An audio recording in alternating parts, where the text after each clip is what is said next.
So good evening friends. जो हमारा next part बचा था, हमें पढ़ना था शुगर केन इन इंडिया। तो शुगर केन में कहाँ का कितना प्रोडक्शन है, हम दोनों चीज़ जानेंगे इसमें कि इथेनॉल में क्या किया है, तो शुगर केन के प्राइजेस कैसे होते हैं, एमएसपी में क्या डिफरेंस होता है, सारी चीज़। जो शुगर केन इंडस्ट्री है एक तरह से एग्रो बेस्ड इंडस्ट्री है, आपको पता ही है। रूरल लाइवलीहुड इससे बहुत डिपेंडेंट करता है। नियर अबाउट 50 मिलियन जो फार्मर है कहीं ना कहीं इससे डायरेक्टली इनडायरेक्टली कनेक्टेड है। 5 लाख वर्कर जो हैं उनको एम्प्लॉयमेंट प्रदान करते हैं शुगर मिल्स जो है। तो आप लिख सकते हो near about 50 millions people, 5 lakh worker को ये एक तरीके से प्रदान करती है, उनको वर्क प्रदान करती है। इंडिया सेकंड लार्जेस्ट प्रोड्यूसर है शुगर का पूरे दुनिया में, ब्राज़ील के बाद। तो Brazil is the largest consumer है, उसके बाद इंडिया है। तो इंडिया सेकंड है, ऐसे भी आप याद रख सकते हो प्रोड्यूस करने में। इंडिया की जो शुगर इंडस्ट्री है उनका जो एनुअल आउटफिट आता है वो वर्थ इतने करोड़ के आसपास का है। इसको बिल्कुल याद नहीं रखना है, ये लाइन बिल्कुल याद नहीं, ये तो ऊपर नीचे होता रहता है, ठीक है। अगर इंडिया की बात करोगे सबसे ज़्यादा जो प्रोडक्शन होता है कहीं ना कहीं 44% जो होता है, नियर अबाउट 50 बोलते हैं 40%, वो Uttar Pradesh single largest state से आता है। उत्तर प्रदेश और स्पेशली वेस्टर्न जो बेल्ट है पूरी, उससे कहीं ना कहीं सारे रीजन से आता है। उसके बाद दूसरा जो आता है वो आता है महाराष्ट्र, और फिर तमिलनाडु, कर्नाटका, ये तो आगे बढ़ते ही चले जाएंगे। तो कहीं ना कहीं सबसे ज़्यादा आता है यूपी से। और आपको याद रखना है पंजाब हरियाणा का बहुत कम शेयर है, 3% शेयर है। कभी आपको याद रहे पंजाब हरियाणा एग्रीकल्चर में बहुत आगे हैं, ऐसे कंफ्यूज हो सकते हो, पर नहीं। उत्तर प्रदेश, महाराष्ट्र, तमिलनाडु, कर्नाटका, आंध्र प्रदेश, ये राज्य हैं। एक तरीके से देखोगे तो ये बहुत इंपॉर्टेंट कैश क्रॉप है, आपको पता ही है। लोगों को मतलब कंज्यूम करते हैं फार्मरिंग हिमसेल्फ। शुगर केन जो है इंडिया सेकंड लार्जेस्ट प्रोड्यूसर है, मैंने आपको बताई दिया ब्राज़ील के बाद। और इसमें लार्जेस्ट जो प्रोड्यूसर है इंडिया, देखो सेकंड लार्जेस्ट प्रोड्यूसर है किस चीज़ का, शुगर बनाने का, ब्राज़ील के बाद। बट इंडिया लार्जेस्ट प्रोड्यूसर है गुड़, जिसे गुड़ बोलते हैं ना, गुड़ बनता है, गुड़ और खानदेशी, खानदेशारी मतलब एक चीनी टाइप बनती है उसकी, उसका लार्जेस्ट प्रोड्यूसर है। अगर गुड़ और खानदेशी पूछेगा कुछ करके तो उसका लार्जेस्ट है। कुछ जोग्राफिकल कंडीशन है इसकी, एक तो ट्रॉपिकल रीजन में होना चाहिए और एज वेल एज इन सब ट्रॉपिकल रीजन। शुगर केन जो है इन द नॉर्दर्न इंडिया सब ट्रॉपिकल वैरायटी में काउंट होता है। इसमें पर जो सुक्रोस होता है ना, मतलब जूस रहता है, उसकी मात्रा कम होती है, क्योंकि यहाँ पे क्या होता है नॉर्दर्न इंडिया में थोड़े ठंडे इलाके होते हैं, यहाँ पे मतलब कि ड्राई का मौसम रहता है, तो वो क्या होता है सूख जाता है। पर जो साउदर्न इंडिया में वो ट्रॉपिकल वैरायटी है, उसमें हाई जो शुगर कंटेंट होता है और हाई ईल्ड होती है। यही एक कारण है कि जो हमारी इंडस्ट्री है नॉर्थ से साउथ की साइड मूव कर रही हैं। जो आपका ये शुगर बेल्ट रीजन है महाराष्ट्र में, सत्तारा, आपका रत्नागिरी, कोल्हापुर, अगर नीचे फिर कर्नाटका का बॉर्डर स्टार्ट हो जाता है, नीचे तमिलनाडु चला जाता है, तो ये सारा वहाँ पे शिफ्ट इंडस्ट्री इसी वजह से हो रही है। तो ये रीज़न है। आगे चलते हैं। शुगर केन एज एक आपको पता है ये खरीफ क्रॉप है, आपको पता ही है इतना इसको टेम्परेचर चाहिए, इतना इसको 75 पे, ये याद रखना है, प्री के लिए इंपॉर्टेंट पॉइंट है। 21 से 27 टेम्परेचर चाहिए, 75 से 150 सेंटीमीटर रेनफॉल चाहिए। Sugar cane can grow in any soil, किसी भी सॉइल में हो सकता है, ऐसा कोई वो नहीं है। विच इज़ रिटेन मॉइस्चर, जो आइडल सॉइल जो शुगर केन की है वो एक तरह से रिच लूमी सॉइल है, आपको याद रखना है। इंडिया सेकंड लार्जेस्ट है, फर्स्ट जो है ब्राज़ील है, दोबारा तीसरी बार बता रहा हूँ ये वाली बात। नॉर्थ से साउथ जो डिवाइड हो रहा है शुगर इंडस्ट्री क्यों जा रही है, अभी जो हमारे ऊपर के साइड है सतलज और गंगा के बीच में जो प्लेन है उसमें कहीं ना कहीं 51% इंडिया का प्रोडक्शन यहीं पे होता है। उसके बाद जो दूसरा है वो ब्लैक सॉइल बेल्ट है, जो महाराष्ट्र से तमिलनाडु जाती है। देखो ये ब्लैक सॉइल बेल्ट जो है ये वाली तमिलनाडु तक जाती है, इस रीजन में होता है। तो ये आपको मैंने बताया। और जो कोस्टल आंध्र प्रदेश, कृष्णा और गोदावरी का, वहाँ पे कहीं ना कहीं प्रोडक्शन होता है। अब कारण क्या है कि नॉर्थ इंडिया से साउथ इंडिया जाने का कारण क्या है, जो इंडस्ट्रियाँ शिफ्ट कर रही है नॉर्थ इंडिया से साउथ इंडिया, उसका कारण क्या है? सबसे बड़ा कारण है लैक ऑफ मॉडर्न मशीन। जो नॉर्दर्न इंडिया में है इतनी मशीन्स नहीं है, लैक ऑफ मशीन्स की प्रॉब्लम है। दूसरा जो कारण है मॉडर्न मशीनरी साउथ इंडिया में बहुत डेवलप हो गई है, क्योंकि वो एक तरह से स्टील हब भी कहीं ना कहीं आसपास देखा जाता है। तो साउथ इंडिया के पास बहुत सारी चीज़ें डेवलप हो गई हैं। जो कोऑपरेटिव सोसाइटी वो अच्छे से मैनेज नहीं करती है, प्रॉपर्ली मैनेज नहीं है नॉर्दर्न इंडिया में in compare to southern India. Extreme weather condition होती है, समर विंटर बहुत ड्राई टाइप के रहते हैं, तो ईल्ड पे असर जाता है उसका। पर यहाँ पे कोई एक्सट्रीम टेम्परेचर नहीं होता है, मतलब सिमिलर रहेगा, रात और दिन वो एक से गर्मी रहेगी, मॉडरेट टेम्परेचर रहेगा। तो उसके सुक्रोज जो होता है ना, मतलब गन्ने का रसीलापन जो होता है वो ज़्यादा रहता है साउथ में, तो सुक्रोज कम होता है, यहाँ पे ज़्यादा होता है। और जो क्रशिंग जो है, मतलब जो पीरियड होता है, मतलब जो फैक्ट्रियाँ ऑन रहती है, मील्स चलते हैं, यहाँ पे कम पीरियड रहता है साउथ नॉर्थ में in compare to long period रहता है क्रशिंग पीरियड साउथ के इंडिया। तो कुछ कारण है, इस वजह से जो इंडस्ट्री है उनको फ़ायदा मिलता है साउथ इंडिया में। Dynamic of the sugar industry, how it is function, कैसे फंक्शन करती है। शुगर केन चाहिए, सेल करते हैं, फार्मर वांट होता है, शुगर केन प्राइजेस मिलता है, उसके बाद उनको मतलब जो शुगर मिल्स है वो ख़रीदते हैं, किस रेट पे ख़रीदते हैं, एफआरपी पे ख़रीदते हैं। तो आपको याद रखना है शुगर केन का एमएसपी नहीं होता, इसका होता है एफआरपी, फेयर रेम्यूनेट प्राइस करके कुछ होता है, वो होता है, आगे आएगा मैं पूरा बताऊंगा, दोनों में डिफरेंस बताऊंगा। ये प्राइजेस सेट किया जाता है, not reflected the market price, मैंने बताया एमएसपी नहीं होता, ये अलग तरीके से डिफाइन किया जाता है, कुछ फॉर्मूला होता है उसका, उससे डिफाइन किया जाता है। Government provide incentive to this mill owner, government incentive provide करती है ताकि वो अपने एरिया के मतलब जो भी बिल्स हैं वो क्लियर कर पाए। प्रॉब्लम क्या है, सबसे बड़ी प्रॉब्लम जो आती है, India is again facing a problem over flowing sugar stock. मतलब क्या है कि लोग गन्ना लगाने लगे हैं, इंडस्ट्रियाँ पैदा करने लगी हैं, तो एक तरह से ओवरफ्लो हो गया है, ओवरफ्लो शुगर स्टॉक, ज़्यादा स्टॉक है, वो बिकने का नाम ही नहीं ले रहा, तो वो बिकेगा नहीं, तो जो मील्स हैं वो किसानों का पैसे कैसे देंगे, तो किसान की वही लड़ाई रहेगी कि हमारा मील पेमेंट नहीं कर रहे हैं, तो ये सारा सिस्टम है, तो ये सबसे बड़ी प्रॉब्लम है। Another problem rising area in the crane farmer, लोग फार्मर ज़्यादा गन्ना लगाने लगे हैं, ये भी एक कारण है। प्रॉब्लम ऑफ शुगर केन, एक तो लो यील्ड पर कैपिटा, एक तो इसमें बहुत कम यील्ड होती है पर कैपिटा, पर हेक्टेयर के हिसाब से, सॉरी कैपिटा बोल रहा हूँ, वो उसके लिए आदमी के लिए यूज़ है, पर हेक्टेयर के हिसाब से बहुत कम यील्ड होती है। अगर देखोगे कुछ प्रोडक्ट जावा, हवाई, जो ऑस्ट्रेलिया है, यहाँ पे बहुत ज़्यादा यील्ड ली जाती है इन सब चीज़ों से। उसके बाद आता है मोनोकल्चर ऑफ शुगर केन।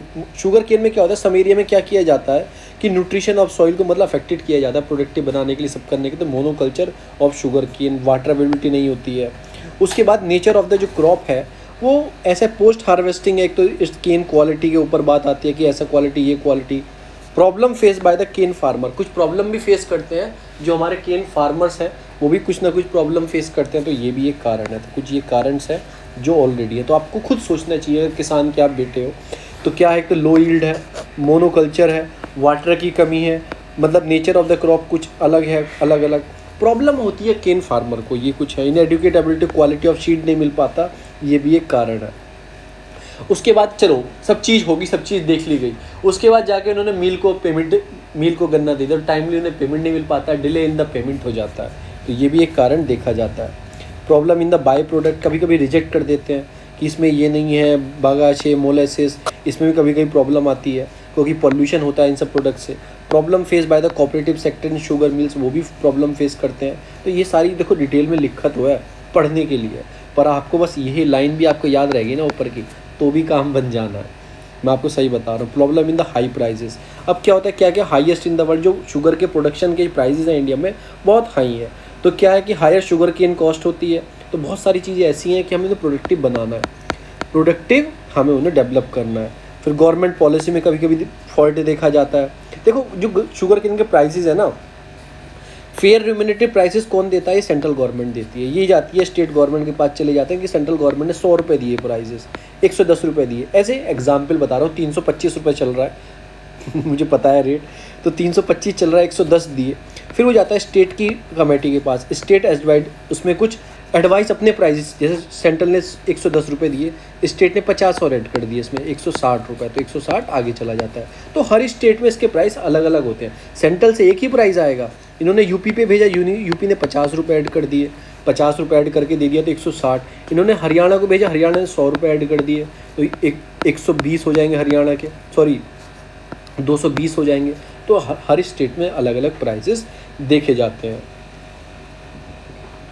फिर कुछ ट्रेड पॉलिसी होती है एक्सपोर्ट इंपोर्ट करने की, इसमें कहीं ना कहीं प्रॉब्लम फेस देखी जाती है, क्योंकि जो हमारी एक्सपोर्टिंग पॉलिसीज़ हैं वो ऐसी नहीं आती जो फेवर करें शुगर को बाहर भेजने के लिए, तो ये सारी कुछ चीज़ें होती हैं। अब गवर्नमेंट ने कुछ इनिशिएटिव लिए, एक तो यही इनिशिएटिव है एफआरपी एक तरह से मिनिमम प्राइस होता है शुगर मिल्स जिस रेट पर गन्ना खरीदते हैं, इसको डिसाइडेड रिकमेंडेशन कौन देता है, commission of agriculture cost and prices after consulting the state government and other stakeholders, इनके बाद कंसल्ट करने के बाद ये प्राइजेस डिसाइड किए जाते हैं। तो ये कौन देता है, ये याद रखना, CACP ये देती है आपका एफआरपी। स्टेट एडवाइस जो प्राइस होता है उसके बाद सेंट्रल गवर्नमेंट डिसाइडेड करता है एफआरपी, स्टेट गवर्नमेंट ऑल्सो उसमें कुछ अपने प्राइसेस ऐड कर देता है, हैज़ टू पे टू द फार्मर। मैंने ऊपर बताया 100 रुपये जैसे भेजा हो सेंट्रल गवर्नमेंट ने एफआरपी में, उसमें से 50 रुपये स्टेट गवर्नमेंट ने ऐड कर दिए, तो 50-150 रुपये का हो जाएगा। तो ये सारी कुछ चीज़ें हैं।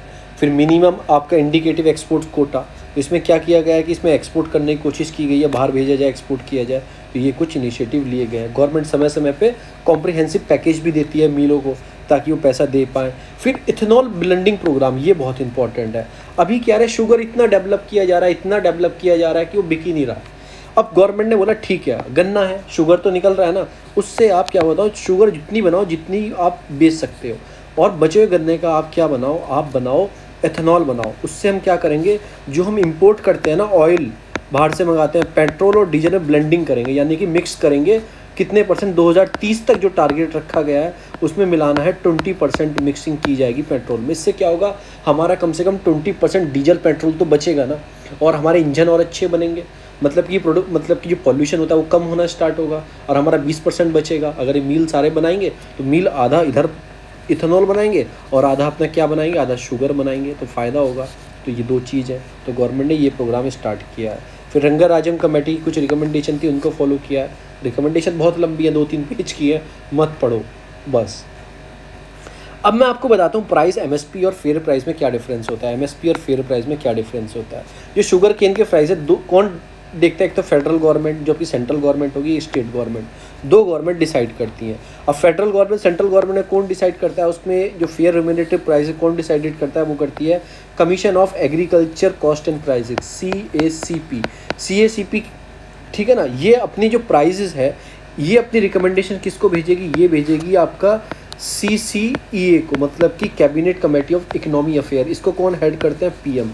इसको हेड करते हैं PM। रिकमेंडेशन इनके पास आएगी, CCEA के पास आएगी। ये CACP किसके अंदर आती है, मिनिस्ट्री ऑफ एग्रीकल्चर के अंदर आती है। देखो ये मिनिस्ट्री ऑफ एग्रीकल्चर के अंदर आती है।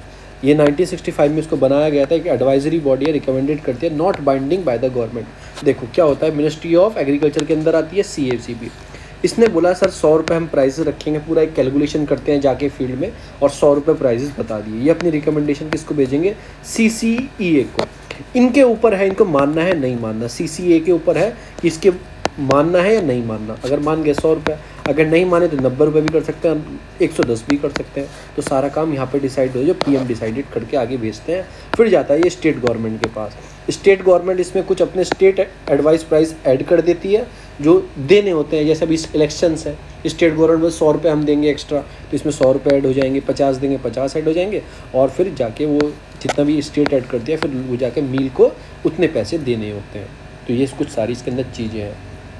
MSP में क्या होता है, MSP होती क्यों है कि government purchase of crop, government कुछ क्रॉप खरीदती है फार्मर से। क्यों खरीदती है, क्योंकि एक सिस्टम होता है। क्या सिस्टम होता है, PDS एक सिस्टम होता है, बफर स्टॉक मेंटेन रखना होता है। क्योंकि जो आपको आज अनाज, राइस आपको जो प्रोवाइड हो रहा है वो PDS सिस्टम से मिल रहा है। तो कैसे खरीदती है, गवर्नमेंट ने फार्मर को क्या दिया, मिनिमम सपोर्ट दी। गवर्नमेंट की तरफ से मिनिमम सपोर्ट फार्मर के पास आई, फार्मर ने को पैसे मिल गए। फार्मर ने क्या किया, जो फूड ग्रेन है अपने FCI को बेचे, फूड कॉर्पोरेशन ऑफ इंडिया को, और गवर्नमेंट के पास उसने गवर्नमेंट की जो गोदाम होते हैं, वेलफेयर हाउसेज होते हैं बड़े बड़े, वहाँ पे स्टॉक कर दिया FCI ने। फिर क्या करेगी गवर्नमेंट, उनको भेजेगी बफर स्टॉक को स्टेट गवर्नमेंट के पास, फिर स्टेट गवर्नमेंट सप्लाई करेगी उसे PDS शॉप्स पर। तो पूरा सिस्टम ऐसे चलता है। जो इशू प्राइजेस होते हैं, इशू प्राइजेस क्या होते हैं, वो 2 रुपये 3 रुपये जो किलो आप लेते हो उसे इशू प्राइजेस बोलते हैं। मिनिमम सपोर्ट प्राइजेस क्या बोलते हैं, इस पर गवर्नमेंट खरीदती है किसानों से। तो ये सारा सिस्टम चलता है, क्योंकि कहाँ लेके जाएगी, इन्हीं चीज़ों में यूज़ करती है गवर्नमेंट। तो मिनिमम सपोर्ट प्राइजेस क्रॉप के क्या होते हैं, कंसीडर कैसे लिए जाते हैं, न्यूमिनेटिव प्राइजेस होते हैं जो गवर्नमेंट सपोर्ट करती है। ये भी कौन करता है, ये भी कौन देखता है, CACP देखती है इसे भी। इसमें 22 मैंडेटरी क्रॉप है फेयर जिनके प्राइजेस मेंटेन किए जाते हैं। शुगर केन का जो होता है वो FRP होता है, और 22 जो अलग क्रॉप है उससे अलग उनका क्या होता है, MSP होता है।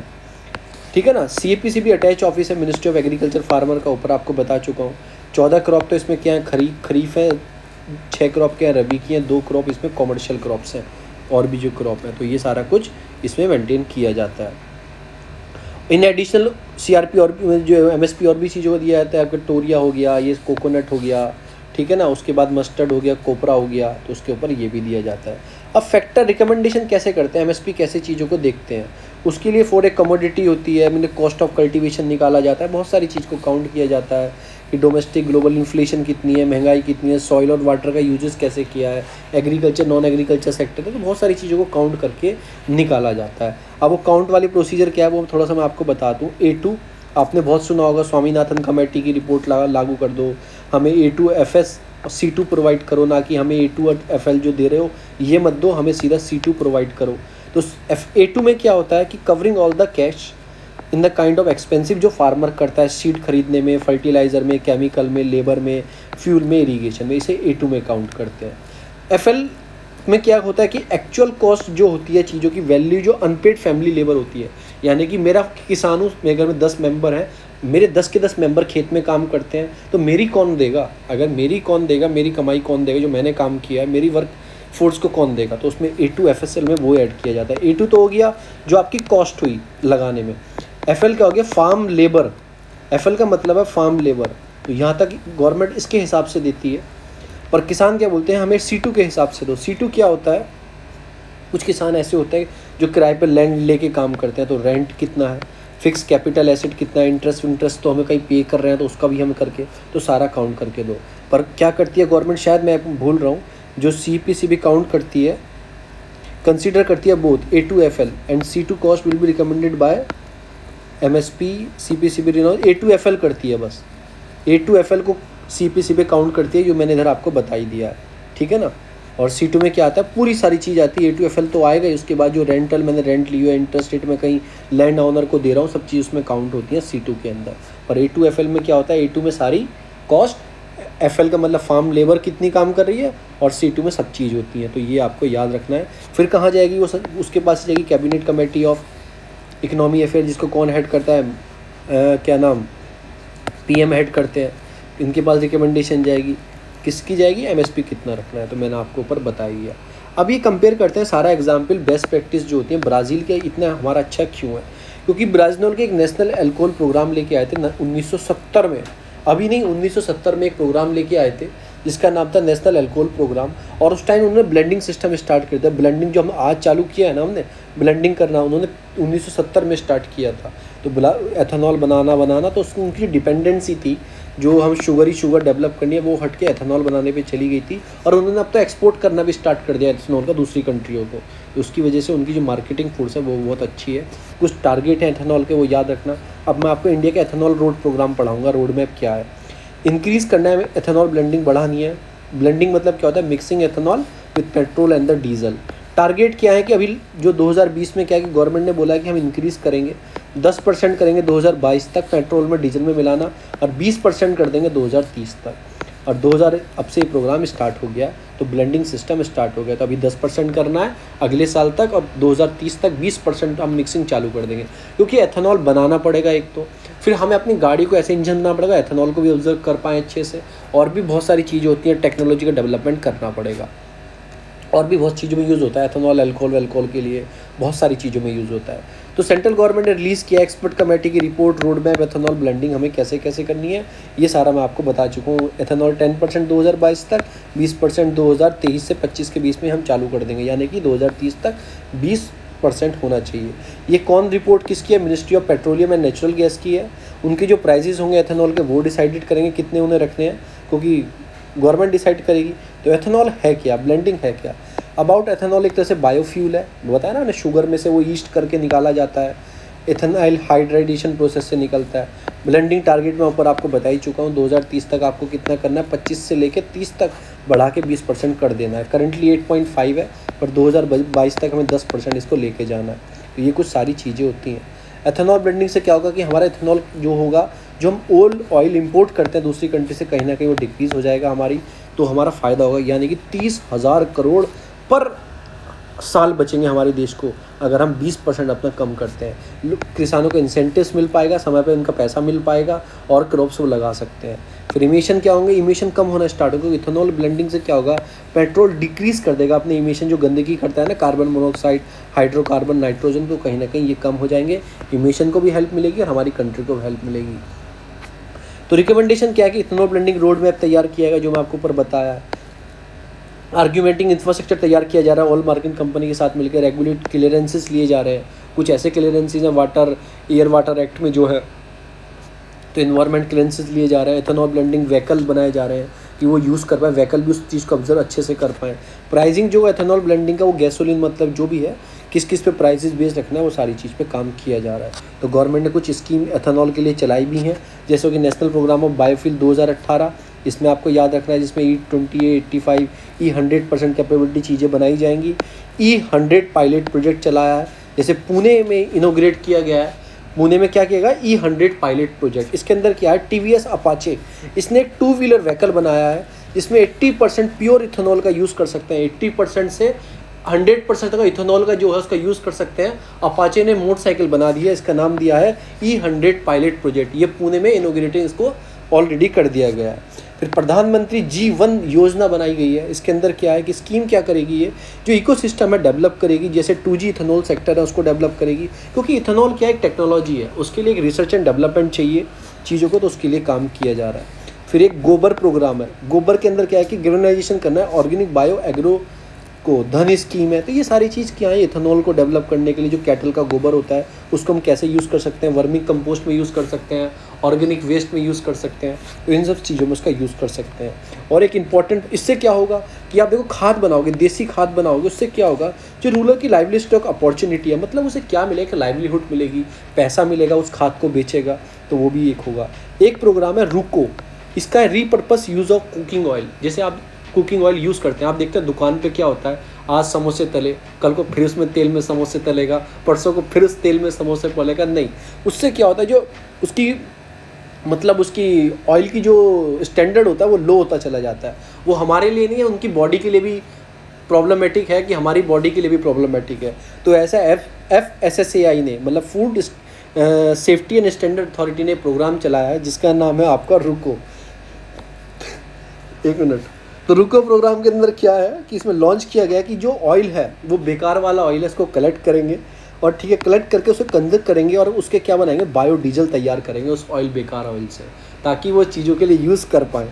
तो उसका नाम है रुको। तो रुको भैया हमारे समोसे मत तलो, तो आप ऐसे याद रख सकते हो, रुको हमारे समोसे मत तलो। तो ये सारे कुछ प्रोग्राम हैं। दूसरी आता है कुछ एक्टिविस्ट ग्रुप है जिन्होंने बोला है कि आप जो डिसेबिलिटी कोटा होता है, जैसे आप IPS के लिए जाएंगे, किसी पैरामिलिट्री फोर्स के लिए जाएंगे, तो उसमें क्या होता है, कोटा होता है कि वो जो डिसेबिलिटी वाला कोटा होता है उसमें यूज़ नहीं होता है, क्योंकि वो फोर्स ऐसे कम्बैक्टिंग उनकी जो टेक्टिक्स होती हैं, लड़ाई में जाना हो, कहीं पे जाना हो, अब बताओ खुद आपको डिसेबिलिटी है तो आप कैसे कर पाओगे। तो कुछ एक्टिविस्ट हैं, उन्होंने बोला है कि नहीं, आप क्या करो, जैसे IPS बनाना है, कुछ क्लरिकल वर्क होते हैं और कुछ कम्बैक्टिंग वर्क होते हैं, एटलीस्ट उसमें डिफाइन करो। जो कम्बैक्टिंग वर्क होते हैं उसमें मत रखो, पर जो क्लरिकल वर्क होते हैं, जो ऑफिस वाले वर्क होते हैं IPS के, उसमें तो आप ऐड कर सकते हो। तो इसमें सारा वही बताया गया है कि अलग अलग आप डिफाइन करो। जो रिजर्वेशन दिया जाता है 4% जॉब के अंदर, फिजिकल वीक जो है डिसेबिलिटी पर्सन है दिया जाता है, उसको ध्यान रखो। जो IPS की कैटेगरी आपको डिफाइन कर दो ना, उस चीज़ को किस चीज़ में कर दो कि नॉन कम्बैक्टिंग और कम्बैक्टिंग वाली चीज़ें कौन कौन सी है सिक्योरिटी फोर्स में। कुछ वर्क ऐसे होते हैं जो ऑफिस में किए जाते हैं, कुछ वर्क ऐसे होते हैं जो कॉम्बैक्ट स्किल के लिए चाहिए, तो कॉम्बैक्ट वाली की रिजर्वेशन मत दो, पर नॉन कॉम्बैक्टिंग स्किल जो ऑफिस में बैठ के काम ही करना है IPS को, उसके लिए आप एटलीस्ट दे सकते हो। तो ये उन्होंने एक एक्टिविस्ट ने ये एक रखा है। अब इस पर सोशल मिनिस्ट्री जो है अपनी, सोशल एंड डेवलपमेंट मिनिस्ट्री है, उसने वर्क करना स्टार्ट किया कि सोचेंगे, बताएंगे बात को, इन फ्यूचर जब होगा आपको पता लग जाएगा। दूसरा आता है बैक टू बेसिस। इसमें जो एडिटोरियल है ये हिंदू का, इसमें क्या बात करेगा कि जो फाउंडेशन, जो आपकी एजुकेशन फॉर द चिल्ड्रन है, फाउंडेशन वाली जो आप बच्चा 3 साल से लेकर 7 साल तक सीखता है, उसको कम से कम ध्यान रखो, उसके लिए बहुत ध्यान देने की ज़रूरत है। ऐसे एक लीगो फाउंडेशन डेनमार्क की है, उसने क्या बोला, जो लर्निंग होती है, देखो आप तो एक तरह से प्री इंटरेक्शन होना चाहिए टीचर के साथ, स्टूडेंट का आमना सामना। आजकल ऑनलाइन चल रहा है, बच्चा क्या करता है, उसे म्यूट करके रख देगा और कुछ भी खेलता रहेगा। तो इम्पॉर्टेंट जो पीयर इंटरेक्शन होता है, टीचर टू टीचर इंटरेक्शन होता है, वो होना चाहिए और गुड टीचर होना चाहिए। फन वे में उसे लर्निंग करानी चाहिए। देखो अब बच्चे होते हैं, बच्चे को ये नहीं कि पढ़ ए नहीं, उसे एक बताओ एप्पल, हम एप्पल खा रहे हैं ऐसे करके, तो एक फ़नी वे में उसकी स्किल्स होनी चाहिए ताकि उसका फाउंडिंग स्ट्रक्चर अच्छे से बन पाए। जो ड्रॉप आउट रेट आजकल इंक्रीज़ हो रहा है, क्यों इंक्रीज़ हो रहा है, कि माइग्रेशन बढ़ गया, इधर से उधर, उधर से इधर घूमना बढ़ गया है, स्कूलों ने फ़ी बढ़ा दिया, लोगों के पास एम्प्लॉयमेंट नहीं है, तो ये सारी चीज़ों से क्या हो गया है, एक तरह से ड्रॉप आउट हो गए हैं बच्चे। उसको कम करने की कोशिश करो, आप ऐसी कोई स्कीम्स लेके आओ ताकि वो ड्रॉप आउट जो है बढ़ा है वो कम हो पाए। इन्होंने कुछ इशू और बताएं। सबसे बड़ा इशू बताया कि न्यूट्रिशन का इशू आजकल चिल्ड्रन में बहुत देखा जा रहा है। एक नॉर्मल स्टूडेंट को अगर पढ़ना है तो 1000 से 3200 कैलोरीज पर डे उसे लेने की आवश्यकता है। जो हमारे प्रोग्राम है मिड डे मील स्कीम, अब तो बंद है, स्कूल ही नहीं खुल रहे, न्यूट्रिशन की कमी है, बच्चे पढ़ नहीं पा रहे हैं, तो न्यूट्रिशन लेवल को आपको ध्यान रखना है, वो कैसे प्रोवाइडेड करना है।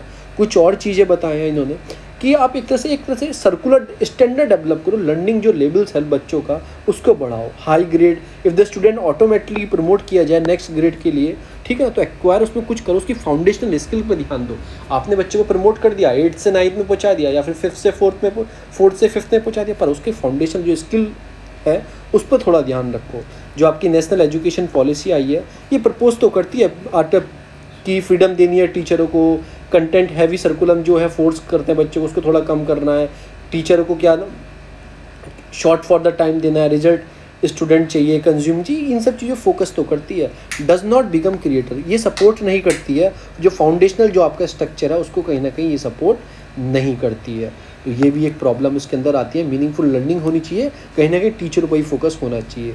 लास्ट में क्या बोलते हैं, जो स्किल होती है टीचर की वो कहीं ना कहीं टीचर को स्किल को भी डेवलप करना चाहिए। इतनी सारी पॉलिसी आई हैं, अभी तक हमने टीचरों की स्किल के बारे में नहीं सुना। तो आज हम क्या करते हैं, जो किंडर गार्डन होते हैं, केजी सेशन होते हैं, उसमें प्रिविलेज किसको दिया जाता है, आंगनबाड़ी टीचर को, फिर कोई हेल्पर को दिया जाता है, उसको सैलरी 10 से 5,000 दी जाती है। अब ये anganwadi teacher not able to fulfil the task of development under privilege kindergarten students नहीं बनी, क्योंकि उनके पास स्किल नहीं है, ये सब चीज़ें नहीं है। तो आप खुद बताओ, कोई आंगनबाड़ी की टीचर वो कैसे संभाल पाएगी केजी के बच्चे को, जब उसके पास स्किल नहीं है, पढ़ाना उसे आता नहीं है, उसका कुछ और काम है, उसको आप किसी और चीज़ें मिक्स कर रहे हो। तो इसको थोड़ा ध्यान रखो, तब तक स्किल नहीं तब तक पढ़ाई नहीं तब तक दवाई नहीं तब तक ढिलाई नहीं। तो हमने क्या बोला, जब तक स्किल नहीं तब तक पढ़ाई नहीं। तो working in the rural area 2013 में सस्टेनेबल डेवलपमेंट गोल है हमारा एजुकेशन से रिलेटेड SDG 4 जो है, अगर हम इस पर ध्यान देते हैं, रूरल एरिया में अपने वर्किंग करते हैं, क्योंकि हमारा अर्बन एरिया तो कहीं ना कहीं ठीक है एजुकेशन में, हमें ध्यान देना अपने रूरल एरिया में, क्योंकि हमारे जो 50 से ज़्यादा % जो पॉपुलेशन है, नियर अबाउट 60% जो पॉपुलेशन है वो कहीं ना कहीं रूरल एरिया में रहती है। तो हमें उस रूरल एरिया पे ध्यान देना है ताकि हम रूरल एरिया को डेवलप कर पाएँ।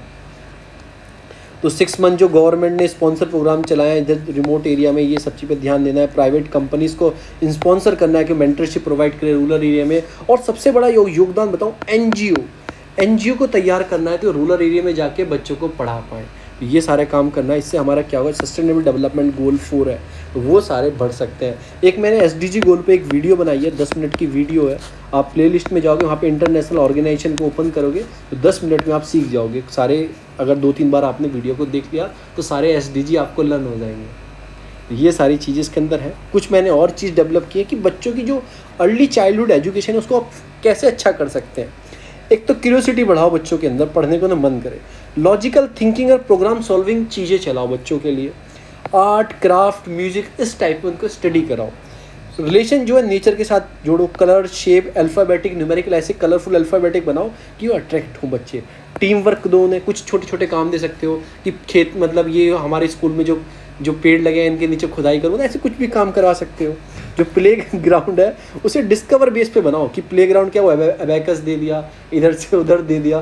तो मतलब प्ले ग्राउंड को भी आप ऐसा बनाओ कि बच्चों को चीज़ें डेवलप हो, एटिकेट सेल्फ आइडेंटिफिकेशन चीज़ें सिखाओ, बच्चों की बिहेवियर कैसे, इमोशनल डेवलपमेंट कैसे करना है, इन चीज़ों पे आप काम करोगे तो बच्चों का जो होलिस्टिक डेवलपमेंट होगा। और we apply the comprehensive approach toward our education policy. तो ये कुछ चीज़ें हैं। एक रिपोर्ट आती है जिसका नाम है एसर रिपोर्ट, ASER, उसकी मैं कुछ गाइडलाइंस बताता हूँ हमारे इंडिया में क्या क्या है। उसके बाद जो नेशनल एजुकेशन पॉलिसी की कुछ रिकमेंडेशन है जो पुरानी और अब की नई आ रही है, उसमें कुछ रिकमेंडेशन है। जो करंट सिस्टम है अभी 1 से 8वीं तक के बच्चे, इसे बोलते हैं प्राइमरी लेवल, ये है। आंगनबाड़ी टीचर संभालती हैं 3 से 6 एज के ग्रुप के बच्चों को, उसमें आंगनबाड़ी प्री स्कूल में रखा जाता है। फोकस किया जाता है उनकी हेल्थ और न्यूट्रिशन पे, पढ़ाई पे नहीं इतना होता। जो अब वो हेल्थ पे भी कैसे किया जाता है वो आपको पता ही है। तो इन सब चीज़ों पे आंगनबाड़ी सिस्टम हमारे स्कूल में चल रहा है। पर कुछ ड्राफ्ट पॉलिसी की रिकमेंडेशन है कि 8 से 12 तक होना चाहिए। Integrated primary school with the framework को 3 to 8, anganwadi pre schooling link with the local primary school, focus play discovery based learning पे होना चाहिए। खेल खेल में शिक्षा, ऐसा कुछ होना चाहिए। एक आपकी रिपोर्ट आती है, एसर रिपोर्ट करके नाम है उसका, आगे बताऊंगा, ASER, ये एनुअली रिपोर्ट आती है। पहले इसकी रिपोर्ट के बारे में थोड़ा बता देता हूँ। ये रिपोर्ट आती है सितंबर में कंडक्ट की जाती है। तो इसमें क्या देखा जाता है कि बच्चे की जो कितना सफरिंग है, लेवल क्या है उसकी टेक्नोलॉजी का, स्कूल फैमिली रिसोर्सेज कैसे प्रोवाइडेड है, डिजिटल डिवाइड तो एजुकेशन में नहीं है। सर्वे करा के कुछ ये चीज़ें पता लगी हैं स्टूडेंट के अंदर रूरल एरिया के अंदर। अभी रिपोर्ट है क्या, ये एक तरह से सर्वे ऑफ रूरल एजुकेशन, ये याद रखना रूरल एजुकेशन कि रूरल में एजुकेशन कैसी है, रीडिंग और अर्थमेटिक स्किल कैसी है हमारे रूरल इंडिया के अंदर। अब इस रिपोर्ट को कौन निकालता है, इसको कंडक्ट करता है एक एनजीओ है प्रथम, ठीक है ना। फॉर द लास्ट 15 ईयर से ये रिपोर्ट निकाल रहा है। कंडक्ट जो होती है विया फ़ोन कॉल से होती है, बच्चे को फ़ोन मिलाएंगे हेलो, तो उससे कुछ ना कुछ प्रॉब्लमेटिक चीज़ें पूछेंगे, अर्थमेटिक के क्वेश्चन और रीडिंग के क्वेश्चन पूछेंगे। कोविड-19 का इम्पैक्ट क्या पड़ा है, इसने रिपोर्ट ने निकाला कि 20% जो रूरल के बच्चे हैं उनके पास किताबें नहीं है पढ़ने के लिए उनके घर के अंदर। जो आपका आंध्र प्रदेश है उसमें लेस 35% जो चिल्ड्रन है उनके पास have the text book, less than 35% से कम बच्चों के पास टेक्स्ट बुक है पढ़ने के लिए, तो क्या पढ़ाई करेंगे। 98% जो टेक्स्ट बुक है, मतलब कि more than 98% textbook in the West Bengal, Nagaland और असम। तो ये कहते हैं ना ममता ममता जो चिल्लाते हैं, अभी ममता देख लो, ममता ने 98% बच्चों को किताबें दी हुई हैं रूरल के अंदर। In the week of the survey में क्या किया, मतलब कि 3 रूरल चिल्ड्रन है have done no learning activity at all. मतलब ये देखा गया 3 में से एक बच्चा उसको यही नहीं पता है कि कोई एक्टिविटी नहीं है कि कैसे याद करना है चीज़ों को। ये कुछ सारी चीज़ें 3% रूरल चिल्ड्रन जो हैं वो 6 to 18 ईयर एज के हैं, उनके एनरोलमेंट ही ख़त्म हो गया, स्कूल से नाता ही ख़त्म हो गया। Shift toward to government school, कुछ बच्चे ऐसे हैं पैटर्न चेंज कर गए हैं, प्राइवेट से शिफ्ट हो गए गवर्नमेंट स्कूल में। वो क्यों, पैसे नहीं है माँ बापों के पास। तो उसकी कुछ और भी रिपोर्ट है कि 50% जो क्लास 5 तक के बच्चे हैं वो read text for the class 12 तक का मतलब वही कर पाते हैं। जो 5th क्लास में है ना वो 12 तक का ही रीड कर पा रहे हैं, वो भी 50% बच्चे, ठीक है। Jump to the percentage point, Kerala में मतलब जंप कर रहा है इन सब चीज़ों में, कहीं ना कहीं जंप कर रहा है। लर्निंग डिफिसिटी है गवर्नमेंट और प्राइवेट स्कूल में, बहुत बड़ा अंतर आपको भी पता है। डिपेंडेंसी जो प्राइवेट स्कूल की है वो मच हायर है देन द नेशनल एवरेज। मतलब आप खुद देखो, हमारे यहाँ गवर्नमेंट के स्कूल अच्छे होने चाहिए पर यहाँ प्राइवेट के अच्छे हैं। जैसे आप स्टेट देखो, मणिपुर में 70% है, हरियाणा में 55%। और ये लास्ट में क्या बता रहा है, एलिमेंट्री एजुकेशन जो एडिंग करती है secondary education figure 240 millions figure को। तो आप ये देख सकते हो, ये पुरानी रिपोर्ट है, वैसे इसको मेंशन मत करना है, पुरानी रिपोर्ट है 2020 या 19 की रिपोर्ट है ये। और जो मैंने नीचे आपको बताया ये बिल्कुल लेटेस्ट रिपोर्ट है, ये वाली नीचे वाली बिल्कुल लेटेस्ट रिपोर्ट है, ये जो मैंने आपको बताई है प्रथम की। लास्ट जो बचा है फुल एंड फाइनल वो बचा है अब्राहम अकॉर्ड। ये अब्राहम अकॉर्ड 2 कंट्री के बीच में हुआ, इजराइल और यूएई कि देखो सभी इसराइल के सब देशों की लड़ाई थी, छोटी मोटी जितने अरब कंट्री थे। 6 डे वार हुई 1968 में, सब चीज़ की लड़ाई थी। फिर बाद में अब इसराइल से बहुत सारे अरब देश अच्छे से बात कर रहे हैं। यूएई तीसरा देश है आफ्टर इजिप्ट और जॉर्डन के बाद, तो तीसरा देश है, तो अच्छे संबंध बनाने की कोशिश कर रहे हैं, डेवलपमेंटल रिलेशन बढ़ा रहे हैं। देखो वेस्ट जो पॉलिसी फ़िलिस्तीन पे इशू उठते हैं, ईरान पे इशू उठाता है, मतलब चीज़ों में उठाते हैं, फिर भी अरब कंट्री बात कर रही हैं। तो एग्रीमेंट साइन हुआ है कि हम बात करेंगे, डिस्क्लोज करेंगे। इसराइल यूएई यूएस एक्सीलरेट कर रहा है चीज़ों को कि ताकि जो अच्छा उनके साथ बात हो पाए। बैकग्राउंड क्या है कि पीस मेंटेन हो पाए। पहले देखो मैंने बताया ना 1979 में इजिप्ट ने करी थी, जॉर्डन ने 1994 में करी थी, अब यूएई ने कर दिया। तो जो अरब कंट्री हैं, मुस्लिम कंट्री हैं, कहीं ना कहीं एक दूसरे के साथ हाथ मिला रही हैं। अब इशू क्या है, वेस्ट बैंक का आपको इशू पता है, प्लीज़ जाके लोकेशन देख लेना। ये आपका इसराइल है, ठीक है ना। नीचे आता है आपका, इधर आता है आपका ये आता है वेस्ट बैंक आता है आपका, इधर आता है आपका, नाम याद नहीं आ रहा, बाद में बता दूंगा कभी आएगा तो। अभी यहाँ पे जो लड़ाई चल रही थी इसराइल से, गाज़ा स्ट्रिप बोल दो, ये गाज़ा पट्टी बोलो, गाज़ा इधर है, वेस्ट बैंक इधर, ये फ़िलिस्तीन के पार्ट है, बीच में इसराइल है इनमें। तो ये लड़ाई चलती रहती है, इसको सॉल्व करने के लिए ये सारी चीज़ हुई हैं। वेस्ट बैंक कैप्चर कर लेता है इसराइल ने, ये सारी हिस्ट्री इसमें लिखी है, ये आप पढ़ लेना। बाद में अब इनके संबंध अच्छे हो गए थे। तो लास्ट में 6 डे वॉर हुई थी इनके बीच में। देखो 6 डे वॉर 1967 में 6 डे वॉर हुई थी और इसराइल ने बहुत सारा एरिया कैप्चर कर लिया था और सारे देशों को, इजिप्ट, सीरिया, जॉर्डन और बहुत सारे देशों को एक साथ मिलकर उसने हराया भी था, कॉम्बैक्टिंग एक साथ हराया था। उसके बाद बहुत सारा एरिया कैप्चर कर लिया था। अब कहीं ना कहीं इनके बीच में अच्छी बात होने लगी है। अब ये जो लास्ट एडिटोरियल बता रहे हैं इसमें इन्होंने क्या बताया, देखो इसराइल और अरब में अच्छी बात होना, क्योंकि हमारे इसराइल से भी अच्छे संबंध हैं और यूएई से, अरब कंट्री से अच्छे संबंध हैं। अगर इनके बीच में पीस अकॉर्ड होता है तो कहीं ना कहीं इंडिया का फ़ायदा है। जो हमारे बीच में जो अब हम इसराइल का साथ दे तो अरब कंट्री नाराज़, अरब कंट्री का साथ दे तो इसराइल नाराज़, तो ऐसे संबंध अच्छे होंगे इनके बीच में, तो कहीं ना कहीं हमारा इनके बीच में फ़ायदा है। जैसे हमारे अभी क्या एक्सरसाइज करते हैं यूएई के साथ, हमारी एक एक्सरसाइज है जिसका नाम है आपका ज़ैयद तलवार। ये नेवल एक्सरसाइज है यूएई और हमारे बीच में, इंडिया और यूएई के बीच में। तो इसको आपको याद रखना है, दोनों कंट्री के बीच में। हमारे जो आपके नरवणे जो हैं हमारे जो आर्मी चीफ हैं उन्होंने अभी विजिट किया था सऊदी अरेबिया यूएई में और become first chief of Indian army. देखो एयरफोर्स की और वो तो जा चुके हैं, पर इंडियन आर्मी के पहले ऐसे चीफ हैं नरवणे जो इन 2 कंट्री में, अरब कंट्री में गए हैं बात करने के लिए, घूमने कुछ भी करने वहाँ पे वो गए हैं।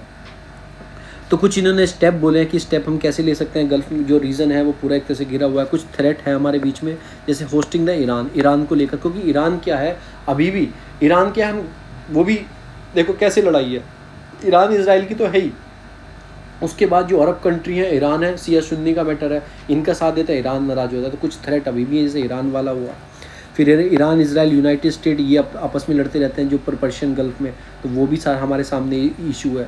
फिर जेरूसलम और तेहरान का चलता रहता है, तो ये भी चलता रहता है बीच बीच में, तो इसके सामने भी हमारे इशू हैं। तो ये कुछ इशू हैं जो हम जिनको हमें सॉल्व अभी करना है। कुछ गुड और पॉजिटिव पॉइंट है, जैसे आपके इसमें क्या बताया कि वन साइड जो डिसीजन हुआ पास्ट में, ट्रेनिंग ऑफ इराकी एयरफोर्स जो कैडर है, MIG एयरक्राफ्ट से हमने उनको ट्रेनिंग प्रोवाइड की थी इतने साल पुराने। हमारे अच्छे संबंध इराक के साथ रहे हैं, सद्दाम हुसैन के साथ रहे हैं, हमारे इंडिया के, मतलब हमारे लिए तो अच्छे संबंध थे। अभी हम उनसे इंपोर्ट करते हैं, पेट्रोल वहीं से आता है, 80% जो हमारा पेट्रोल है वो कहीं ना कहीं इन सारी कंट्री से ही आता है, सप्लाई होती है इराक और सऊदी अरेबिया से, हमारा 80% आता है, तो हमारे अच्छे संबंध ऑलरेडी हैं। जो हमारे ईरान के साथ लिंक है, जो क्राइसिस आए हैं अफगानिस्तान को डीपनिंग करने में, या फिर जो हम काम कर रहे थे, हम इजराइल के साथ अच्छे संबंध बनाने होंगे। जो छाबार ववार पोर्ट है उसको अच्छे से डेवलप करना होगा ताकि हमारे और संबंध अच्छे हो जाएँ। दोनों कंट्री की तरफ से मल्टी जो उनके प्रॉब्लम्स हैं उनको सॉल्व करना होगा और हमें ईरान के साथ भी मूव करना होगा। तो कहीं ना कहीं अच्छी पोजीशन में है अरब, या ईरान के साथ भी हम अच्छा बना सकते हैं, और इजराइल की जितनी दोस्ती साथ होगी अरब में, जितनी शांति रहेगी, तो इंडिया के लिए फ़ायदा है। क्यों फ़ायदा है? क्योंकि 80% जो सारा ऑयल है वो इसी रीज़न से कहीं ना कहीं आता है। तो इतना ही था फ्रेंड्स, बहुत बहुत धन्यवाद। अगर वीडियो आपको अच्छी लगी तो प्लीज़ लाइक सब्सक्राइब से जरूर करें। Thank you.